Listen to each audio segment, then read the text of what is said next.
then Red Hill, Gatwick Airport, Three Bridges, Aldcombe, Haywards Heath, Wivelsfield, Burgess Hill, Essex, Preston Park and Brighton. Customers on London Road, Bullscombe, Falmer and Lewis, also Hove and... Waiting is frustrating. Whether you have to wait for a plane or for a train, whether you're waiting for your number to be called at the post office, whether you're waiting in line at a theme park or to get on the Christmas carousel, whether you're waiting to see Santa, whether you're waiting in the middle lane of a motorway whilst nobody moves on either side of you, in front or behind of you, and you're waiting for traffic to clear. Waiting is frustrating. And if there's ever a delay that's imposed on top of the waiting, well, things just get harder, because the thing about a delay is you don't know how long the delay is going to last. You were expecting maybe to wait a little while, but now there's a delay on top and there isn't enough information, and you don't know whether this delay is going to be a minute or is it going to be an hour. And so, of course, because we all hate that, we have a whole load of workarounds to find out how long a delay is going to be. We have apps. If you're at a theme park, you can download that app and figure out how long a wait is it before this ride. You can see your number when you're waiting for your burger at McDonald's, where you have to wait a whole 5 minutes. You can see whether it's being prepared and whether it's moved across the screen to ready to collect. You can download Waze or Google Maps or whatever, and people will tell you how long this queue of traffic is and how long you should expect to be in the queue, because we want some information about the delay, because a delay is awful. You know this if you've ever had to wait in a traffic jam, or you know this if you've ever been pregnant and the baby hasn't come out on time, and so everybody asks you every day, any news yet? No, there's a delay and I don't know, I'm not in charge of this. You know this whether you've been at a supermarket and you've put some crackers into the bagging area and the little monitor says unexplained item in bagging area, unexpected item. Why is it unexpected? It should be completely expected. I've just given you forewarning because I've scanned it. It says it right there. There's some crackers that I've scanned and I've put them there, which is exactly where they're supposed to be. And now there's a delay because I have to wait. I can't do anything. I'm completely helpless. Well, somebody saunters over from the other end of the store at their own personal inconvenience and then roots to their pockets for that little piece of crumpled up paper with a barcode on so that they can do a store login and press that I'm okay to buy crackers. Sorry, that was a bit much.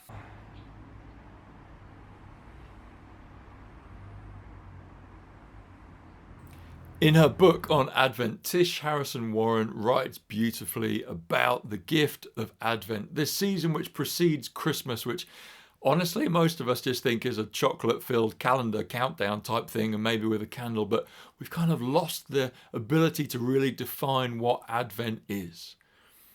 Christmas and the story of Christmas is going to be filled with fizz and glitter and sparkles and fun and parties and feasts and stuff on telly. The story of Christmas is action-packed. There's donkeys and journeys and Roman soldiers and babies being born in caves or stables or something, and stars which signify stuff, and there's all kinds of despotic rulers, and there's angels that talk to people. It's action-packed. But Advent is this season which, well, there's a gift in it. There's an invitation in it, but we so often rush past it. In the book I just mentioned, Tish Harrison Warren writes this: Christmas, with its compulsory jollification and insistence on being the happiest season of all, devolves into saccharine escapism if we do not first take note of the darkness in the world and in our own lives. It's kind of like this. Remember when you were little and you would have to put your gloves on and your coat on and your scarf on before you went outside, but your mum would say something like, don't put it on too soon because then you won't feel the benefit. Well, Christmas is going to be filled with all the good stuff, but if we just rush there without honestly acknowledging and holding the stuff which is true of our lives, well, then we miss the gift of Advent. The Christmas story, full of action as it is, well, when it happens to a bunch of people who are institutionally, nationally, religiously fed up. There is a fed upness about them. There is a fatigue with delay. They had been a people that were full of hope and expectation. They were expecting to be rescued and redeemed by God. They were expecting all things that were wrong to be made right. They were expecting that if they fulfilled all the rituals of sacrifice and prayer and going to temple at the right time, if they did the right things, if they welcomed the stranger from the other lands and accepted them into their midst with hospitality and provided for the poor, well, they thought, if we do all these things, then surely God will show us blessing and favor. God will rescue us. And this political oppression that we find ourselves under, this military occupation that we find ourselves under, this rule by the Romans, which have taken over our land and have done away with our customs and our people's identity, well, surely that will come to an end. And for years, people have hoped for a redeemer, for a rescuer, for a savior, for a Messiah. And for centuries, God seems to have been silent.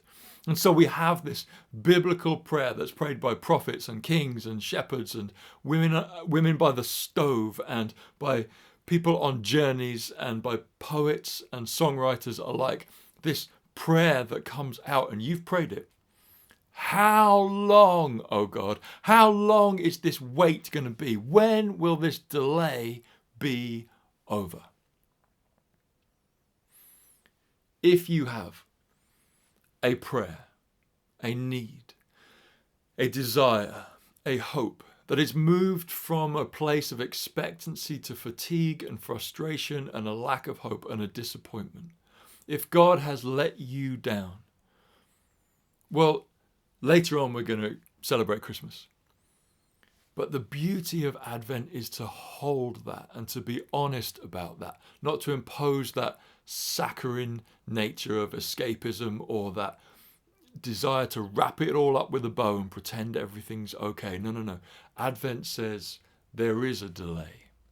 We're still waiting for rightness to be restored. We're still waiting for the world to be made good. We're still waiting for God to complete God's work. And we're frustrated. So let's not rush past it, but let's acknowledge it and let's hold it.